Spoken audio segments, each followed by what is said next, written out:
പാലക്കാട് നെല്ലിയാമ്പതിയിൽ പാട്ടത്തിന് നൽകിയ ഭൂമി സ്വകാര്യ വ്യക്തികൾ തട്ടിയെടുത്തിട്ടും നടപടി സ്വീകരിക്കാതെ വനംവകുപ്പ്. വർഷങ്ങൾക്ക് മുൻപ് പുത്തൂണ്ട് എസ്റ്റേറ്റിന് പാട്ടത്തിന് നൽകിയ ഭൂമിയിലെ 2.5 ഏക്കറാണ് സ്വകാര്യ വ്യക്തികൾ കൈവശപ്പെടുത്തിയത്. ഭൂമി തിരിച്ചു പിടിക്കണമെന്നും വനഭൂമിയിൽ പ്രവർത്തിക്കുന്ന പോളച്ചിറക്കൽ സ്കൂൾ സർക്കാർ ഏറ്റെടുക്കണമെന്നുമാണ് PTIയുടെയും നാട്ടുകാരുടെയും ആവശ്യം. രക്ഷിതാക്കൾ വനം മന്ത്രി AK ശശീന്ദ്രന് പരാതി നൽകി. ഇക്ബാൽ അറക്കൽ നൽകും വിശദാംശങ്ങൾ. ഇക്ബാൽ, എന്താണ് ഇതിൽ സംഭവിക്കുന്നത്? ഈ വനംവകുപ്പ് നടപടി സ്വീകരിക്കാൻ എന്താണ് അതിലൊരു ബുദ്ധിമുട്ട് വരുന്നത്?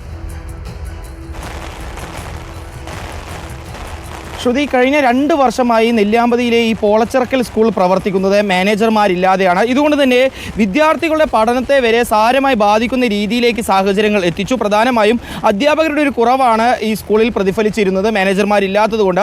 ഈ സമയത്താണ് PTIയും രക്ഷിതാക്കളും വിദ്യാഭ്യാസ വകുപ്പിനെ സമീപിച്ച് എന്താണ് യഥാർത്ഥത്തിൽ ഈ മാനേജർഷിപ്പുമായി ബന്ധപ്പെട്ട പ്രശ്നമെന്ന് മനസ്സിലാക്കുന്നത്. ഈ സമയത്താണ് PTIയും രക്ഷിതാക്കൾക്കും കൃത്യമായ ഒരു വിവരം കിട്ടുന്നത്. അനധികൃത കൈമാറ്റങ്ങളിലൂടെയാണ് ഈ മാനേജ്മെൻറ്റുകൾ ഈ സ്കൂൾ പ്രവർത്തിപ്പിക്കുന്നതാണ്. കഴിഞ്ഞ 2 പതിറ്റാണ്ടുകളായി വലിയ കോടിക്കണക്കിന് രൂപയുടെ അനധികൃത കൈമാറ്റങ്ങളിലൂടെ ഈ സ്വകാര്യ മാനേജ്മെന്റുകൾ സ്കൂൾ നിൽക്കുന്ന വനഭൂമി കൈയടക്കുകയായിരുന്നു. ഇതുകൊണ്ട് തന്നെ ഇത് കൃത്യമായി വിദ്യാഭ്യാസ വകുപ്പ് കണ്ടെത്തുകയും സ്കൂളിൻ്റെ മാനേജർഷിപ്പ് പുതുക്കി നൽകാതെ മാറ്റിവെക്കുകയുമായിരുന്നു.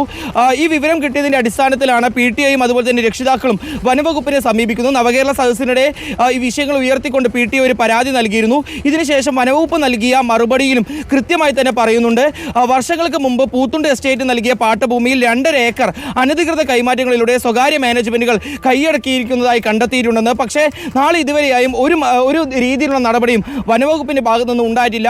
വിവരാവകാശ പ്രകാരം PTIക്ക് വനവകുപ്പ് മറുപടി നൽകിയിട്ട് തന്നെ 8 മാസത്തിലധികമായി. പക്ഷേ ഇതുവരെയും യാതൊരു രീതിയിലുള്ള നടപടിയും ഉണ്ടായിട്ടില്ല. PTI ഇതിനു ശേഷമാണ് ഈ സർക്കാർ ഭൂമി, വനഭൂമി എത്രയും പെട്ടെന്ന് സർക്കാർ തിരിച്ചു പിടിച്ച് ആ സ്ഥലത്ത് പ്രവർത്തിക്കുന്ന പോളച്ചിറക്കൽ സ്കൂൾ സർക്കാർ ഏറ്റെടുക്കണമെന്നൊരു ആവശ്യമായി സർക്കാർ മുഖ്യമന്ത്രിയുടെ അടുത്തും അതുപോലെ തന്നെ വനമന്ത്രിയെയും സമീപിച്ചത്. പക്ഷേ ഇതിലും ഇതുവരെയും യാതൊരു തീരുമാനം ഉണ്ടാവാത്തത് കൊണ്ട് തന്നെ വലിയ രീതിയിലൊരു പ്രക്ഷോഭത്തിലേക്ക് വരെ നീങ്ങാനുള്ള ഒരു തീരുമാനത്തിലാണ് അവിടെയുള്ള PTIയും അതുപോലെ തന്നെ രക്ഷിതാക്കളും ഉള്ളത്. നിലവിൽ നെല്ലിയാമ്പതി ഗ്രാമപഞ്ചായത്ത് ഉൾപ്പെടെ സമാനമായിട്ടൊരു ആവശ്യം ഉന്നയിച്ചുകൊണ്ട് കഴിഞ്ഞ ദിവസം പ്രമേയം അവതരിപ്പിച്ചിരുന്നു. നിലവിലുള്ള അവസ്ഥ എന്ന് പറയുന്നത് സ്വകാര്യ വ്യക്തികൾ ഈ സർക്കാർ ഭൂമി തങ്ങളുടെ പേരിലാണെന്ന് കാണിക്കാൻ വേണ്ടി അല്ലെങ്കിൽ അത് തെളിയിക്കാൻ വേണ്ടി കോടതിയെ സമീപിച്ചിരിക്കുകയാണ്. പാലക്കാട് വിശദാംശങ്ങൾ നൽകിക്കൊണ്ടിരിക്കുന്നത്.